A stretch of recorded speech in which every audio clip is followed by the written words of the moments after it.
So adding the following fractions. So first things first, I will have to go and think about what are my rules for adding fractions. So first, let's just go over rules for adding fractions. So let's think if there's a general A, as in A is any number, general B is any number, and a general C and D. Now, when I'm adding fractions, I need to have a like denominator to be able to put the fractions together. If I don't have these two denominators here the same, so B has to be equal to D. If B is not equal to D, I cannot add them. So I have to think, what is a way to make B and D equal? So there's many different ways depending on if the numbers actually have similar numbers that are multiplied to them to get the same number. But in this situation, let's think, okay, there's no way that I can divide something or multiply something to get that same number. If that was the case, the only way that I can make these two numbers pretty much the same would be take whatever's on the opposite side and multiply that top and bottom to the opposite side. So now I'm multiplying D, the same D here, to the bottom here and the top here. And this will result in a new denominator, which would be D times B. Now, whatever I did on this side, I also want the same denominator over here. So now I'm going to take that, whatever I have in this denominator here, and multiply it to this side, top and bottom. Once I do this, now I have the same denominator, which is D and B. Now that I have the same denominators here, I can add these two together. So if just to write it out just a teeny bit clearer, dA or D times A plus C times B would equal to BD. And now with this rule, I can add together any fractions. And sometimes there's little shortcuts that we can use here and there to add fractions together. So let's add together this fraction. So to add this fraction together, I'm going to look at what do I have here. First of all, the denominators there are 31 and 3. So because it's 31 and 3, I can tell that 31 can't go into 3. So I can't turn that 3 into a 31, the smaller number into the bigger number. So if I can't do that, automatically I can look at it and say, hey, there's probably no real common multiples that are right away to get to it.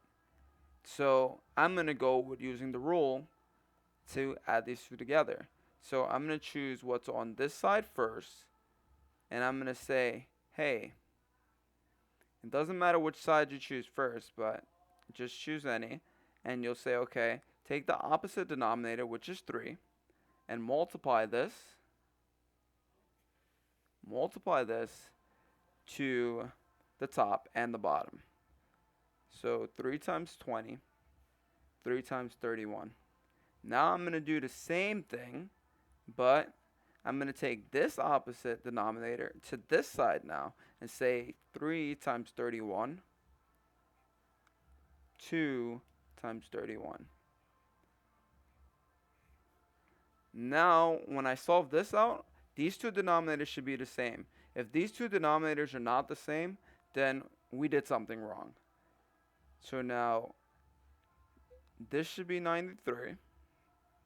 And on this side, on the right-hand side, there's also 93 in the bottom. Now, I'll do the top. 3 times 20 is going to give me 60. And 2 times 31 is going to give me 61. 62, sorry. Now that I have these two denominators the same, Now I can add these together. You can only add them together if the denominators are the same. And now the denominators are the same. So once I add them together, I'm going to get 122 over 93. So now this is actually a feasible answer, but always we would like to see if this can be simplified because it's a lot harder to be writing bigger numbers rather than smaller numbers if there's a smaller representation to it.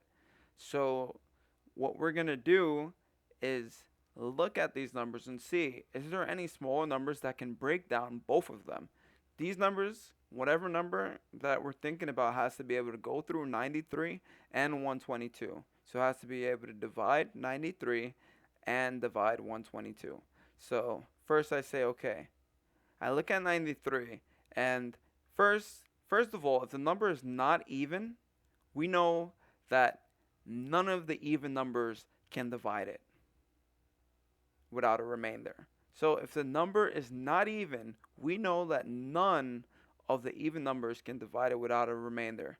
So if I know that now, I'm going to say, hey, 2, 4, 6, 8, or all the even numbers going on so forth, won't be feasible to divide any of these. It could divide the top over here, which would be 112 and 22, but it cannot divide the bottom. Therefore, we're not going to do those. Now we'll look at the odd numbers like 3, 6, and so on and so forth. Now, if any of those numbers go through it, then we know, okay, it can be broken down. If those numbers don't go through it, then it can't be broken down. So for this part, either you can do long division, you can grab your calculator if your teacher allows it, and you'll check those numbers and you'll see, can they go through it? And if the answer is yes, then the new representation would be whatever that answer is when you divide this number and that number by that same number. But if you don't get a new representation, then it will not. Let's just give an example for that part in itself. So say if I had a number like,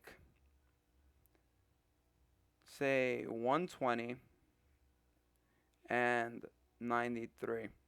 All right. So 120 and 93, unlike 122 up here, 120 can actually be divided by 3, and 93 can actually be divided by 3. So when I divide 93 by 3, I'm going to get 31. This will be on the bottom. And now, when I divide 120 by 3, I'm going to get 40.